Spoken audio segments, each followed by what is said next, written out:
some of our staff members performed scenes from the poem A Visit from St. Nicholas. No one knew who wrote the poem when it was published in 1823. After 2 decades, attribution was given to Clement Clarke Moore. This poem has formed how we think of Santa Claus, including his appearance, the night he visits, his method of transportation, and the number and names of his reindeer. We hope you enjoy our version of this famous poem, now known as The Night Before Christmas. 'Twas the night before Christmas, when all through the house not a creature was stirring, not even a mouse. The stockings were hung by the chimney with care, in hopes that St. Nicholas soon would be there. The children were nestled all snug in their beds, while visions of sugar plums danced in their heads. My minor kerchief and I and my cap had just settled our reins for a long winter's nap.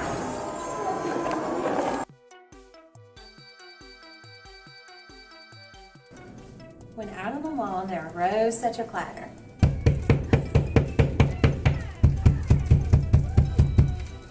I sprang from the bed to see what was the matter. Away to the window I flew like a flash, Tore open the shutters and threw up the sash. The moon on the breast of new fallen snow gave a luster of midday to objects below. And what to my wondering eyes should appear but a miniature sleigh and 8 tiny reindeer. With a little old driver so lively and quick, I knew in a moment it must be St. Nick. more rapid than eagles, his coursers they came. And he whistled and shouted and called them by name. Now Dasher! Now Dancer! Now Prancer! And Vixen! On Comet, on Cupid, on Donder and Blitzen. To the top of the porch, to the top of the wall, now dash away, dash away, dash away all, as dry leaves that before the wild hurricane fly, when they meet with an obstacle, mount the sky. So up to the housetop, the coursers they flew, with a sleigh full of toys, and St. Nicholas too. And then in a twinkling, I heard on the roof the prancing and pawing of each little hoof. As I drew in my head and was turning around, down the chimney St. Nicholas came with a bound. He was dressed all in fur from his head to his foot, and his clothes were all tarnished with ashes and soot. A bundle of toys he had flung on his back, and he looked like a peddler just opening his pack. His eyes, how they twinkled, his dimples, how merry. His cheeks were like roses, his nose like a cherry. His droll little mouth was drawn up like a bow, and the beard on his chin was as white as the snow. The stump of a pipe he held tight in his teeth, and the smoke it encircled his head like a wreath. He had a broad face and a little round belly that shook when he laughed like a bowl full of jelly.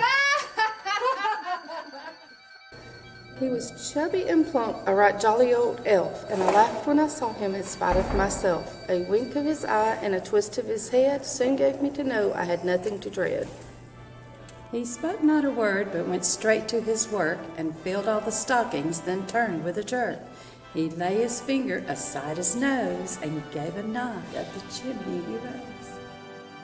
He sprang to his sleigh, to his team gave a whistle, and away they all flew like the down of a thistle.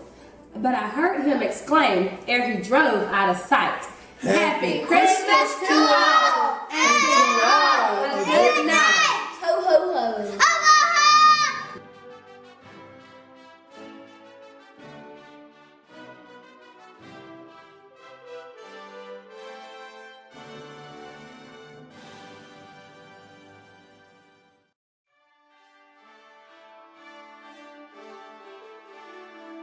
When what to my wondering eyes should appear but a miniature sleigh and 8 do-over.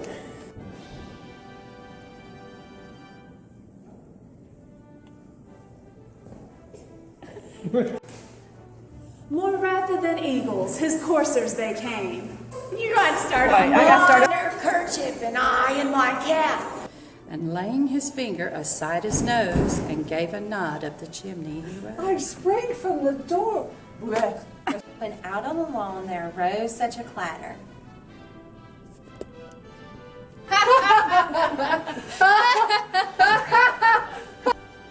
Merry Christmas. But I heard him exclaim ere he drove out of sight. Happy Christmas to you all, and to all a good night. Ho, ho, ho.